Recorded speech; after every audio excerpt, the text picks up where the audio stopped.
Frankenstein is a brand new horror film directed by Guillermo del Toro, and the film goes to Netflix on November 7th. This film also had a limited theatrical release in October of 2025, and I remember when I first saw this trailer how impressed I was with the visuals just on my cell phone. And while the trailer was going, I thought to myself, I can't wait to see this on a big screen. But then at the end of the trailer, that Netflix logo hit, and I did get a little disappointed. Because while I can appreciate the convenience of Netflix, and I love my own movie theater setup here at home, there's just nothing that compares to the visual presentation of the big screen at the movie theater. So when I heard this had a limited theatrical release, I looked up my local theaters, and thankfully there was one theater playing this movie near me. So I went and saw this on the big screen, and I was not disappointed at all. Visually, this movie is gorgeous. So let's do the review for Frankenstein. Here we go. That is one big pile of shit. No, I shot him. Bullets in the fall killed him.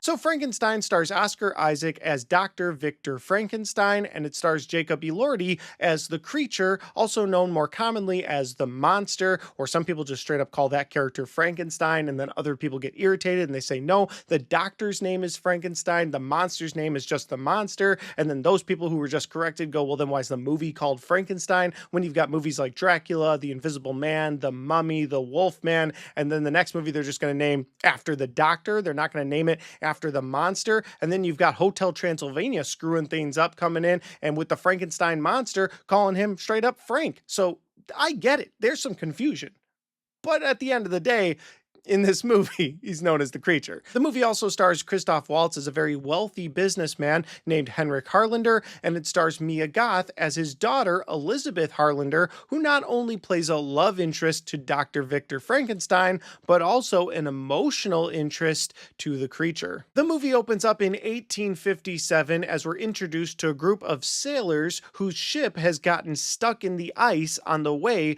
to the North Pole. As they're trying to dig their way out of the ship, they hear an explosion in the distance. They go to see what it is, and that's where we're introduced to Dr. Victor Frankenstein, who seems to be badly injured from the explosion.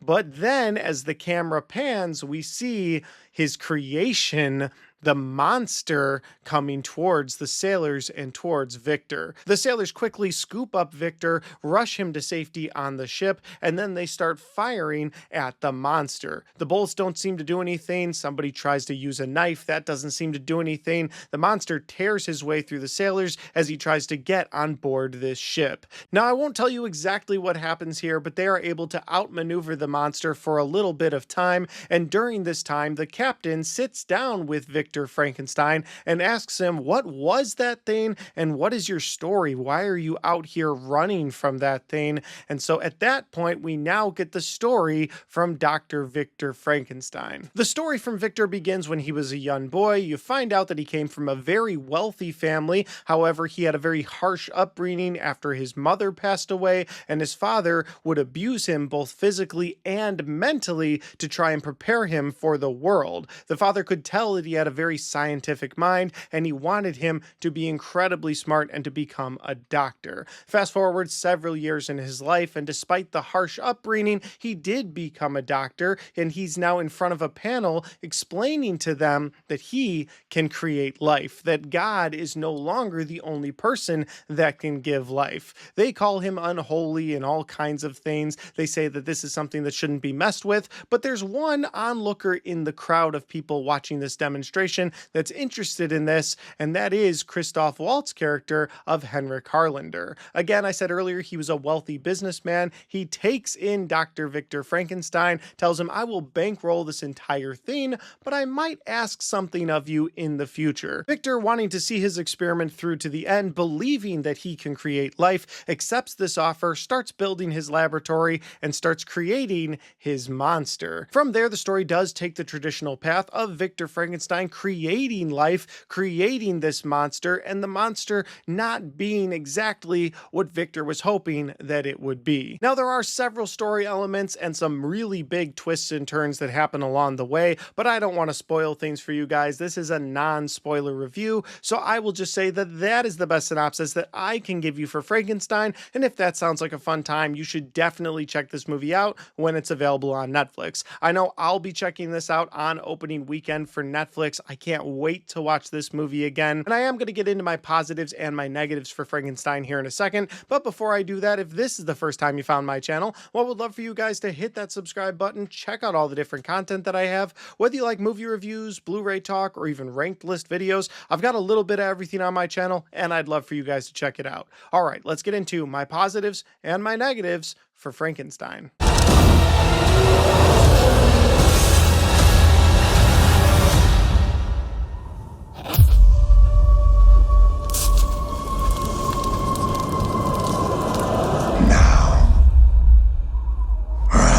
My first positive for this movie is going to be something I mentioned right at the beginning of this video, and that is the gorgeous visuals throughout this film. It's the first thing I picked up on when I watched the trailer for this film on my phone, and it made me want to see this on a big screen, and again, I was not disappointed. Visually, this movie is the most impressive movie of the year. My next positive for this movie is the acting all around in this film. Now, the four people I mentioned earlier, Christoph Waltz gives a great performance. He's a great actor, but when he goes on screen in this movie, you're completely locked into everything that he's saying. Mia Goth gives a great emotional performance. She plays a love interest in this film to Dr. Victor Frankenstein, but also an emotional interest to the creature, and I think she gives such a great emotional performance. Oscar Isaac gives, in my opinion, a career best performance in this film. He starts as this charismatic character, excited to create life, and he ends as such a regretful, sad character, and Jacob Elordi is absolutely the standout above everyone else in this movie, as he is buried underneath of this makeup that he's wearing for the monster. He's completely unrecognizable in this role, and he gives such a great performance. The emotions are there, the rage is there as the monster. I loved every bit out of the performances in this film. The pain, the love, the loss, it all came through so damn well. My next positive for this movie is going to be how the story of this film feels fresh, even though it's such an old story and it's a story that's been put to film so many different ways over the years. This film feels fresh and it feels unique. It feels like it stands out from the rest of the Frankenstein movies that we've received in the past. Most of the time, it's either a straight up horror movie or it's a straight up action movie, and we've got Frankenstein's monster in there. But this movie seriously deals with the themes of regret and forgiveness so much that it almost transcends the horror genre to being something completely different, and all of that is linked to how this story feels so fresh. My next positive is the pace of this film. The movie is 2.5 hours long. This very easily could have lagged in the middle. It could have had moments that felt like filler throughout the film, but I never felt that, not even once throughout this movie. And that could be to the fresh feeling of this film. It could be because I was so locked into the story. The story itself is so engaging that 2.5 hours just flew by. And my final positive for this movie is the emotional depth that they're able to give to the creature throughout this film. I feel like it's a first for the creature because in the past it's always been looked at as a monster, something sewn together maybe with a criminal brain, something that immediately starts causing harm to people because this thing should never have been given life. And while they do play with those elements a little bit, the movie really focuses on the emotional journey that this thing brought to life would end up having, the love, the pain, the regret, and even forgiveness coming from this creature. And I think they play with that emotional depth so well that it really helps you, the audience, be invested in that character's journey, which again feels like a first for the creature. That'll do it for my positives. Now we have to move on to my negatives, and I only have one negative negative for this movie right now, and that negative has to do with something at the end of the story. Now, I thought the story was great. It felt fresh. It felt unique. I thought the pacing of this movie was great, the acting, but there is one element to the story that feels incredibly convenient, and it has to do with Victor, the creature, and the ship full of sailors. I don't want to spoil anything here, but if you've seen the movie already, then when you get to the end of the story and all three of those things start coming together, it just feels like convenience, convenience, convenience. Oh, and we're all together here at the ship. And so that was a little bit of a problem for a movie that was 2.5 hours long. I think if they had spent another 15 minutes towards the end of that story where they were stretching out that whole Victor Frankenstein and the creature making their way to this ship, I think that would have been helpful. And it is a very rare thing for me to be wanting more time added to a film that's already 2.5 hours long, but that's how quickly the pace goes by in this movie. I think if they had spent 10 to 15 more minutes with Victor and the creature towards the end of this story, it would have felt less convenient. It would have made more sense how they got to this ship in the ice. But overall, if you couldn't tell, I had a great time with Frankenstein. It's one of my favorite horror movies of the year. I can't wait for this movie to hit Netflix, where I am going to watch it again down here. This time I'm going to have my wife with me. Can't wait to show it to her. This movie was so good. I highly recommend it to all of you to check out. But guys, those are just my opinions because that's my review for Frankenstein. Have you guys had a chance to see this yet? Maybe you saw the limited release.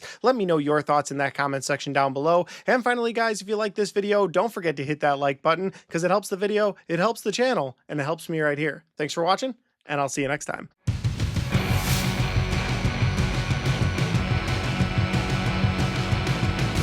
All right, guys, we got to the end of my Frankenstein review. I'm recording this on October 30th, so I still have several days till it gets to that Netflix release, but I can't wait for it to hit Netflix. I just can't wait to watch this movie again.